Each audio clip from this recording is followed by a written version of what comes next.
Now for stockinette stitch.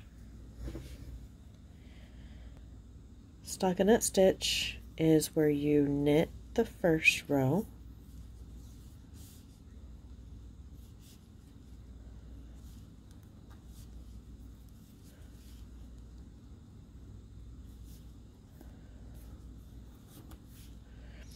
then you turn it around and you purl the back side.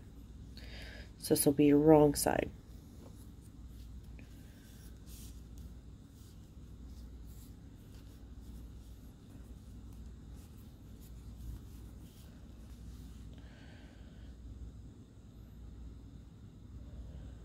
Front,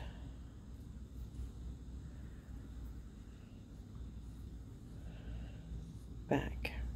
Now this tends to curl, as you can tell from the edges. Tends to curl up or back.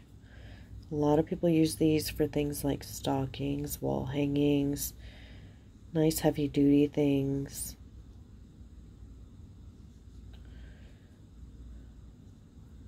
And that is the stockinette stitch.